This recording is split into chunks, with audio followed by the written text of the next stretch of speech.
What if I told you that one of the world's largest democracies, a country with a booming tech industry, a powerful military, and a global cultural footprint, is also one of the most dangerous places on Earth for women? You're listening to FoxTeam Defense, where we cut through the noise and narrative to examine the geopolitical and societal forces shaping today's world. And today, we start not on a battlefield, but in the heart of New Delhi, where on India's Independence Day in August 2024, thousands of protesters flooded the streets. But they weren't celebrating freedom.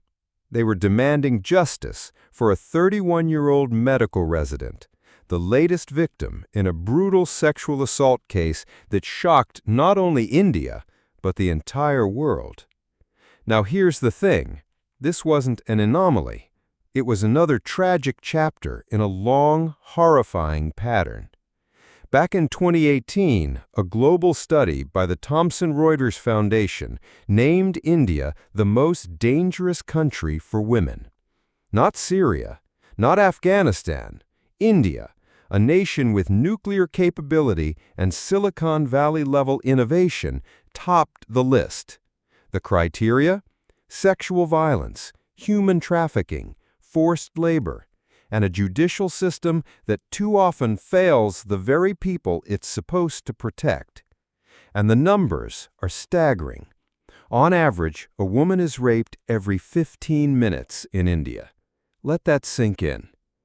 So how did we get here? Why does a nation that commands so much influence on the global stage continue to tolerate and in many ways normalize violence against its own women? To understand that, we have to go deeper. We need to explore not just policy, but history, not just crime, but culture. And it all begins with the roots of a system that has quietly waged war on women for centuries. To understand why gender-based violence is so rampant in India, we have to start with one uncomfortable truth. This isn't just a criminal issue, it's a cultural one. At the heart of India's gender crisis lies an ancient system of patriarchy, not just as a social norm, but as a structural framework embedded into family life, religion, and everyday governance. In many Indian households, especially in rural and traditional settings, men are considered the unquestioned heads of the family. They control the finances, make major decisions, and, more disturbingly, dictate the fates of women under their roof. In this system, sons are celebrated. They carry on the family name, inherit the land, and are seen as economic assets. Daughters, on the other hand, are often viewed as liabilities, burdens to be married off, often at great financial cost to the family through the dowry system, which, though illegal, still persists in practice. The result? A deeply ingrained belief that women are lesser, property to be managed, controlled, and in some cases discarded. This belief manifests in countless ways. Domestic violence is not just common, it's frequently normalized, even justified. In many cases, women are abused not just by husbands, but by in-laws, siblings, and even their own parents. They're taught to be silent, obedient, and sacrificial, because that's what a good woman is supposed to do. And this doesn't stop at the family level. It bleeds into education, employment, politics, every institution. In some circles, a woman speaking up is seen as disrespectful. A woman pursuing independence is branded shameless. And perhaps most dangerously, if a woman is assaulted or harassed, the first question isn't, "Who did this to you?" It's, "What were you wearing? What did you do to provoke it?" Let's be clear. This is not simply ignorance. It is systemic power weaponized through culture. Even clothing becomes a battlefield. Many Indian men consider women who wear Western-style attire, jeans, dresses, skirts, as promiscuous or immoral. In their eyes, this grants them license to correct or discipline the woman, often through harassment or violence. And remarkably, many of them don't even feel guilty about it. It's seen as a social duty, an enforcement of moral order. That's how patriarchy works when left unchecked. It teaches entitlement. It emboldens abuse. And worst of all, it convinces men that they are not the problem, that women are. This isn't just a gender issue. It's a strategic national threat. A country that fails to protect and uplift half its population cannot call itself modern, let alone moral. By now, it should be clear that Indian women face a hostile environment in both private and public life. But what might surprise some of you, especially if you're listening from abroad, is that this hostility isn't limited to Indian women alone. Foreign women, particularly those traveling solo through India, often encounter a very different kind of culture shock, one that involves constant sexual harassment, invasive stares, and at times, physical intimidation. Let's be precise here. Most female travelers are not physically assaulted, but almost all of them, statistically speaking, experience some form of sexual harassment, catcalling, inappropriate touching, men taking unsolicited photos, long, uncomfortable stares that follow them from the moment they step off the plane to the moment they retreat behind hotel doors.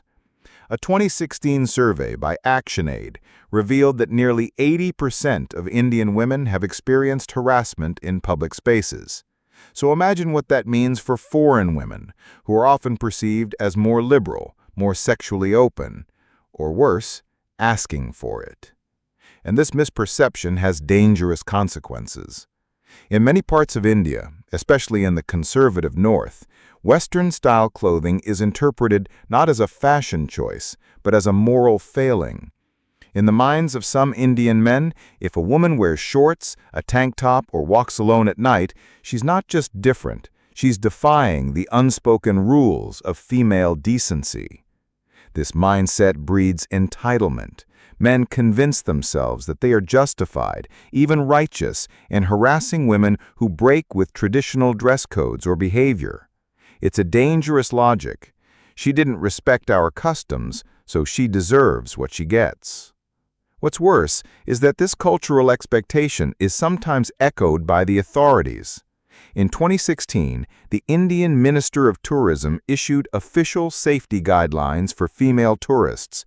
Among the recommendations, don't wear skirts, don't go out alone after dark, photograph taxi license plates and send them to family members before getting in. Let that sink in. These aren't fringe suggestions, they came from the federal government.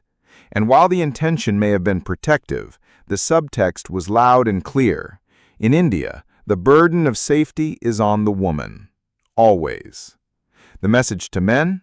There's no urgency to change behavior, just make women adapt to it.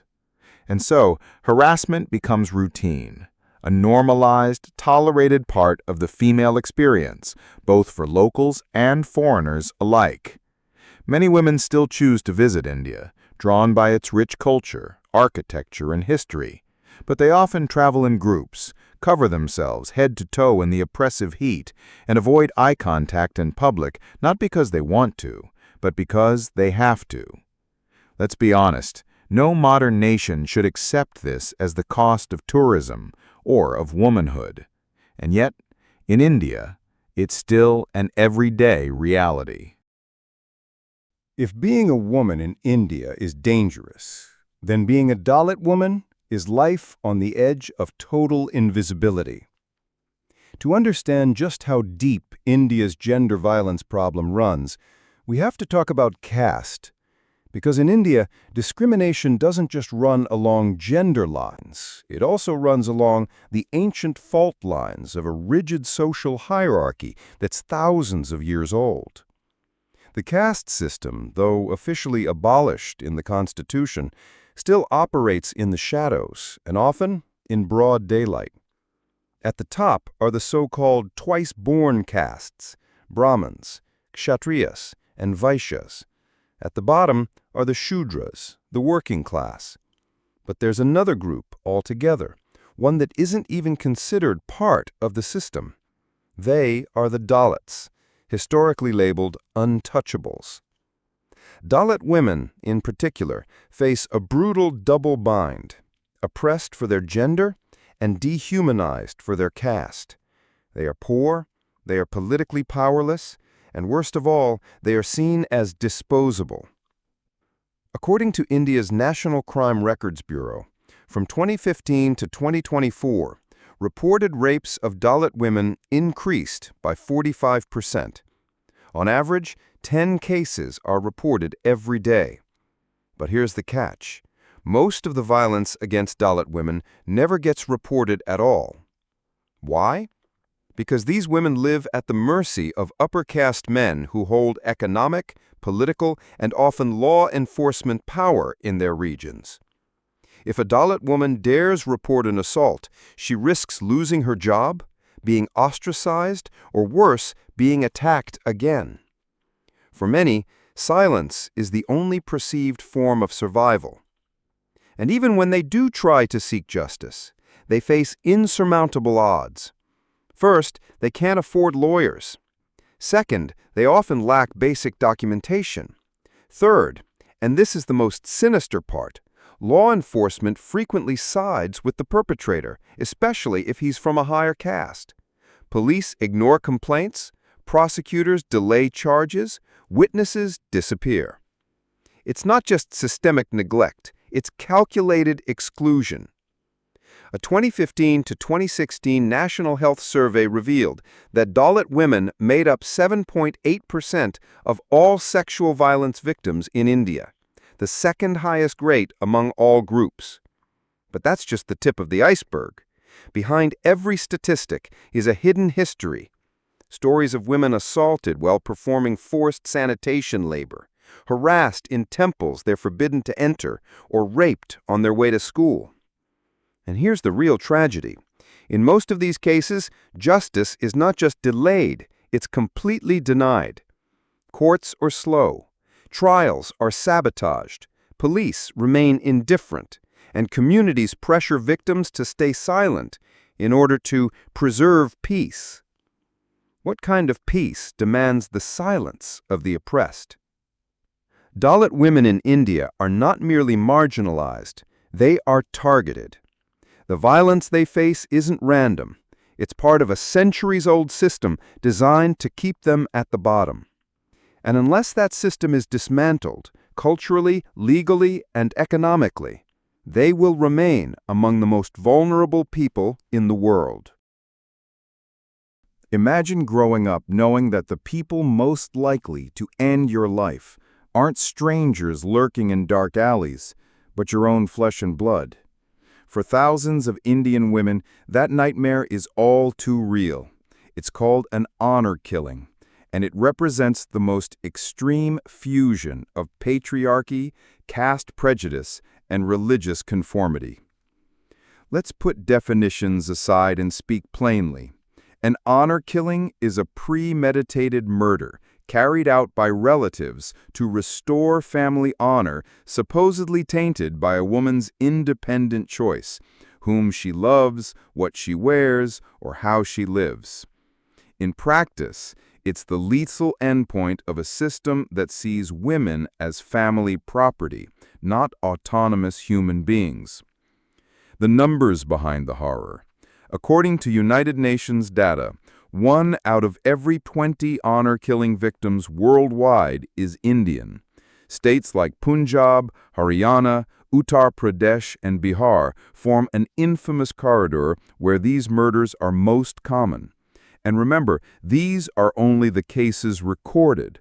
Many more are quietly written off as suicides or accidents, buried along with the victim and the truth. A brutal case study. Take the 2022 killing of 21-year-old Arushi Chowdhury in Uttar Pradesh. Her crime? marrying a man from a lower caste without permission. Her executioner, her own father, who strangled her before surrendering to police, not with shame, but with the warped pride of a man who believed he had defended family honor. That single tragedy encapsulates the logic of the practice. Female autonomy equals dishonor. Restoring honor requires blood. Why the law barely helps. India has statutes against murder, kidnapping, and forced marriage, yet there is no standalone federal law criminalizing honor killings. That loophole matters. It allows local police, often steeped in the same patriarchal attitudes, to file lesser charges, delay investigations, or pressure families into compromises. In rural districts, village councils known as Kap Panchayats sometimes issue informal death sentences, confident that the formal justice system will look away. Strategic implications. From a geopolitical standpoint, this isn't just a human rights crisis, it's a governance crisis. A nation that cannot protect its citizens, especially half its population, from domestic terror, undermines its own stability. Social cohesion erodes. International reputation suffers. Investment, tourism, and diplomatic credibility all take a hit when the evening news shows grieving mothers carrying photos of daughters murdered for choosing whom to love. The cultural feedback loop. Honor killings persist because they are taught, reinforced by myths of purity, caste hierarchy, and clan loyalty. Each unpunished murder sends a signal that violence is an acceptable tool of social control. And every time authorities fail to act decisively, they legitimize that message.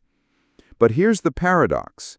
As India modernizes, urbanizes, digitizes, globalizes, more young women demand agency over education, careers, and marriage. That empowerment clashes head-on with conservative family structures, raising the immediate risk of backlash even as it plants the seeds of long-term change. Where do we go from here? Eradicating honor killings will require more than courtroom statutes. It demands dedicated legislation that explicitly targets honor-based violence, closing loopholes and mandating swift prosecution. Witness protection programs for siblings and neighbors willing to testify. Grassroots education campaigns challenging caste endogamy and patriarchal dogma. And police reform and accountability, ensuring local officers can't bury cases under social pressure. Because at the end of the day, when murder is justified as morality, the state must pick a side. Neutrality only empowers the killers. And that sets the stage for our final segment, India's legal maze, how loopholes, corruption, and the absence of comprehensive sex education combine to keep women perpetually vulnerable, and what reformers are doing to turn the tide. Stay with me. We've talked about the violence, the patriarchy, the caste system, the honor killings. But there's one final layer to this story, a structural one that makes every other injustice harder to escape. India has laws, plenty of them. In fact, it has more than a dozen legal provisions specifically addressing violence against women. On paper, it looks impressive. The 2013 Sexual Harassment of Women at Workplace Act, the 1983 Amendment to Outlaw Domestic Violence, anti-dowry legislation, rape laws, anti-trafficking frameworks. But here's the problem. Having laws means nothing if they're not enforced. And in India, enforcement is inconsistent, unclear, and in many cases, completely ineffective. Let's take just one example. The 2013 law against sexual harassment in the workplace. It was supposed to empower women to report abuse and seek redress. but the law is riddled with vague definitions. Terms like unwelcome behavior, preferential treatment, and insulting conduct aren't clearly defined. As a result, victims struggle to prove misconduct, while perpetrators exploit ambiguity to defend their actions. And then there's the bureaucracy. Most women don't know where to file complaints. Those who do are often met with skepticism, apathy, or outright hostility from law enforcement. Most police officers haven't received proper training on gender-sensitive procedures. Witness protection is minimal. Court cases drag on for years, and by the time a judgment is reached, if at all, the damage is long done. Case in point, the 2012 Delhi gang rape, a national tragedy, a global headline. And yet it took over 8 years of protests, political pressure, and legal delay before the perpetrators were executed. For most victims, justice never comes, or arrives too late to matter. But even beyond the courts, the system fails at the most basic level: education. Let's talk about sex ed, or more accurately, the lack of it. In Indian society, sex and gender are taboo topics. Parents don't talk about consent. Schools avoid teaching it. A 2015 study found that 88% of college-aged men and 58% of women in Mumbai had never received any form of sex education from their families. Instead, young people turn to the internet, hearsay, or worse, porn, where toxic masculinity and sexual aggression are often glorified. Teachers, afraid of backlash, often skip over chapters on reproduction or gender rights in biology classes. Girls are told to stay silent. Boys are rarely taught about respect or boundaries. As a result, young men grow up misinformed, and young women grow up unarmed. And even when girls make it to school, a privilege not guaranteed in every household, they're often discouraged from discussing anything sensitive. In rural areas, schools may be segregated by gender, further isolating students and denying them the chance to learn about mutual respect and safe relationships. Let's be clear, this isn't just a cultural issue, it's a national security issue. A country that does not educate its citizens about gender, equality, and consent is laying the groundwork for a future filled with ignorance, abuse, and instability. But here's the twist. Change is happening. Slowly, often painfully, but undeniably. India's ex-Me Too movement has gained momentum. Brave survivors, men and women, are speaking out against abuse in Bollywood, politics, business, and academia. Grassroots organizations are training police forces, teaching legal literacy, and pushing for school-based gender education. And increasingly, men are joining the fight, not as saviors, but as allies, confronting toxic norms, questioning inherited beliefs, and standing beside women demanding reform. The road ahead is long, the resistance is real, but so is the resolve. Because the question is no longer, can India change? It's, will India choose to? And if it does, it won't just be safer for women, it'll be stronger as a nation. This is FoxTeam, Defense. Thanks for joining us in today's hard but necessary conversation. Stay informed, stay critical, and most of all, stay human.